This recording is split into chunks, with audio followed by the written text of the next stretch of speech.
ప్రశ్నాపత్రం leakage అయింది. అసలు పరీక్ష ప్రారంభం కాకముందే వాట్సాప్లో ఎలా దర్శనమిస్తూ ఉన్నాయి, వేరే ప్రైవేటు విద్యా సంస్థలకి వాట్సాప్లో ఎలా ప్రశ్నాపత్రాలు వెళ్తున్నాయి. ఈ ప్రభుత్వం సరిగ్గా పరీక్షలు నిర్వహించని కారణంగా పేపర్లు లీక్ అయి వాట్సాప్లో దర్శనమిచ్చి ప్రభుత్వ విద్యా సంస్థల్లో పరీక్షలు జరుగుతూ ఉంటే అవి ప్రైవేటు విద్యా సంస్థలకు వెళ్తున్న పరిస్థితి ఈ రాష్ట్రంలో నెలకొని ఉంది. ఈ రాష్ట్ర విద్యాశాఖ మంత్రి నారా లోకేష్ గారు కూటమి ప్రభుత్వం అధికారం చేపట్టిన 10 నెలల కాలంలో లోకేష్ విద్యాశాఖ మంత్రిగా ఉండి ఇప్పటికీ పరీక్షల్ని సమర్థవంతంగా నిర్వహించలేని దుస్థితి ఈ రాష్ట్రంలో నెలకొని ఉంది. ఎందుకంటే మొన్న 2024లో జరిగిన SA1 అర్ధ సంవత్సరం ప్రశ్నాపత్రాలను కూడా సరిగ్గా నిర్వహించలేదు. పరీక్షలు ప్రారంభమైన ఒక పావు గంటకే పరీక్ష ప్రారంభం కాకముందే ప్రశ్నాపత్రం వాట్సాప్లో లీక్ అయిందంటే కనీసం అర్ధ సంవత్సర పరీక్షలు కూడా నిర్వహించలేని ఒక దయనీయమైన పరిస్థితిలో కూటమి ప్రభుత్వం ఉంది. రెండోది, మొన్ననే BED exams Acharya Nagarjuna university పరిధిలో జరిగాయి. మొదటి సెమిస్టర్ ప్రశ్నాపత్రం కూడా పరీక్ష ప్రారంభం కాకముందే లీకేజ్ అయింది. మరి BED పరీక్షలను కూడా మీరు సమర్థవంతంగా యూనివర్సిటీ స్థాయిలో నిర్వహించలేకపోయారు కదా. 6,19,000 మంది విద్యార్థులు 10వ తరగతి పరీక్షలు రాస్తూ ఉన్నారు.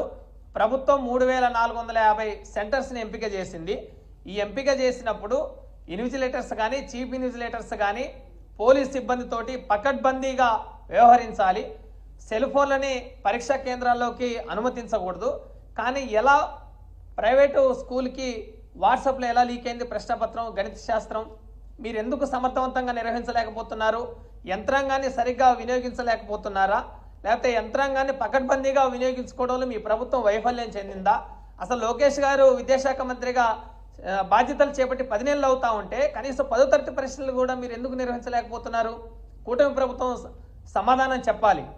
ఎందుకంటే చంద్రబాబు నాయుడు ప్రభుత్వం వస్తేనే ప్రశ్నపత్రాలు, పరీక్షలు, మాల్ ప్రాక్టీస్ కానీ అదేవిధంగా లీకేజీలు కానీ పెద్ద ఎత్తున జరిగి విద్యార్థుల జీవితాలతో చెలగాటమాడే పరిస్థితి ఈ రాష్ట్రంలో గత చరిత్ర అంతా, చంద్రబాబు చరిత్ర అంతా లీకేజీల వ్యవహారమే.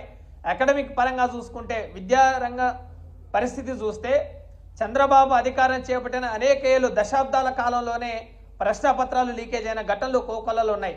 1995లోనే 10వ తరగతి ప్రశ్నాపత్రం లీకేజ్ అయింది. 1997లో ఇంటర్ ప్రశ్నాపత్రం లీకేజ్ అయింది. కోలా రామబ్రహ్మ ప్రశ్నాపత్రాలను లీకేజ్ చేసి పెద్ద ఎత్తున విద్యార్థుల జీవితాలతో చెలగాటమాడాడు 97లో.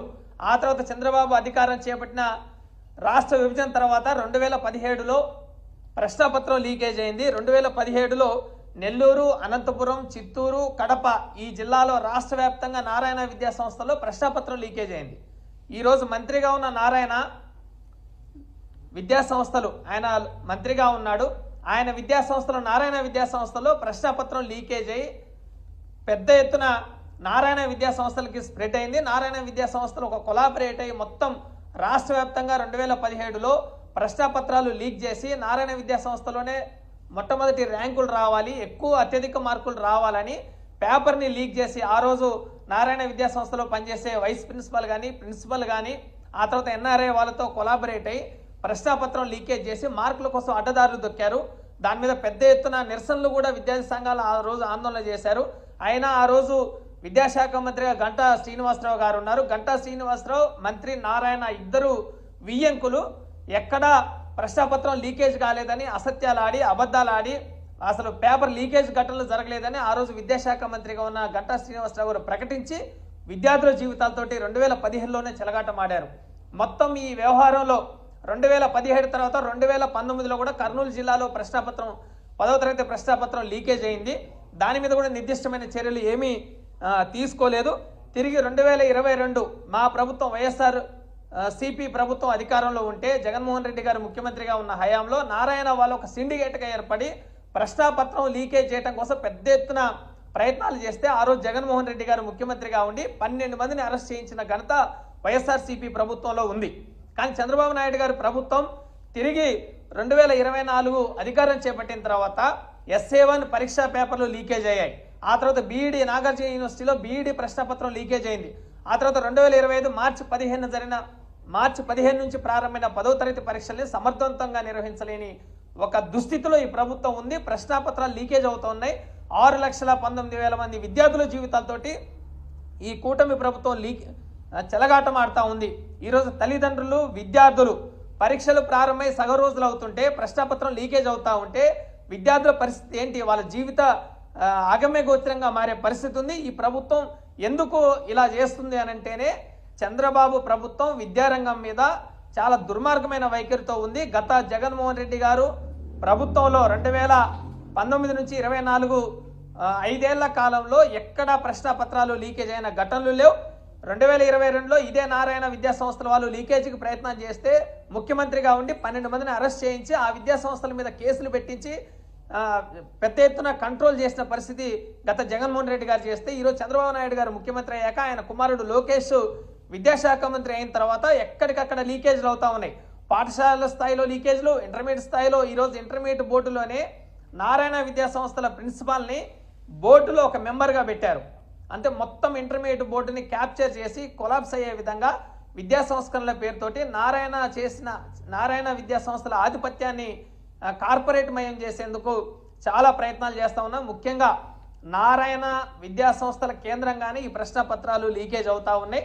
మార్కుల కోసం, ర్యాంకుల కోసం, తద్వారా అడ్మిషన్లు పెంచుకొని ఫీజులు వసూలు చేసి ఫీజుల మీద ఇంకా విద్యా సంస్థలు విస్తృతంగా ఏర్పాటు చేసి విద్యార్థుల తల్లిదండ్రులను పీడించే విధంగా ఈ నారాయణ విద్యా సంస్థలు చేస్తూ ఉంటే ఈ రాష్ట్ర ముఖ్యమంత్రి నారా చంద్రబాబు నాయుడు గారు, ఈ రాష్ట్ర విద్యాశాఖ మంత్రి లోకేష్ గారు, డిప్యూటీ ముఖ్యమంత్రి పవన్ కళ్యాణ్ గారు ఏం చేస్తున్నారని మేము ప్రశ్నిస్తా ఉన్నాం. ఇప్పటికే 3-4 దఫాలుగా ప్రశ్నపత్రాలు వివిధ స్థాయిలో లీకేజ్ అయితే నారా లోకేష్ గారు తన శాఖను వదిలేసి ఇతర శాఖల మీద ఆధిపత్యం చేస్తూ షాడో ముఖ్యమంత్రిగా వ్యవహరిస్తూ ఉన్నారు. ఆయనకు విద్యాశాఖ మంత్రిగా కొనసాగే నైతిక హక్కు లేదు. దీనికి బాధ్యత వహించి ఈరోజు ప్రశ్నపత్రం కడప జిల్లాలో, వైఎస్ఆర్ కడప జిల్లాలో ప్రశ్నపత్రం లీకేజ్ అయింది. దానికి నైతిక బాధ్యత వహించి ఆయన రాజీనామా చేయాలని వైఎస్ఆర్ విద్యార్థి సంఘం తరఫున మేము డిమాండ్ చేస్తా ఉన్నాం. ప్రభుత్వం విద్యార్థుల జీవితాలతోటి చెలగాటమాడే పరిస్థితి ఉన్నది. 2017లో పత్రికల్లో పెద్ద ఎత్తున వచ్చింది. 10th ప్రశ్నపత్రాలు లీకేజీకి ఆద్యులు నారాయణ విద్యా సంస్థలు అని చెప్పేసి పెద్ద ఎత్తున వచ్చింది. అప్పుడు విద్యార్థి సంఘాలు ఈరోజు మంత్రిగా ఉన్న నారాయణ గారు, ఆ రోజు విద్యాశాఖ మంత్రిగా ఉన్న గంటా శ్రీనివాసరావు గారు, వాళ్ళిద్దరు ఫోటోలు పత్రికల్లో ప్రముఖంగా ప్రచురించబడ్డాయి. వాళ్ళు లీకేజీ జరగలేదని మంత్రి ప్రకటించాడు. లీకేజీ జరిగిందని 2017లో పాఠశాల విద్యాశాఖ ఎగ్జామినేషన్ డైరెక్టర్ భార్గవ గారు చాలా స్పష్టంగా ప్రశ్నపత్రం లీకేజ్ అయింది, బాధ్యుల మీద చర్యలు తీసుకుంటామని ఆ రోజు ప్రకటించింది. చాలా స్పష్టంగా పత్రికల్లో కూడా వచ్చింది.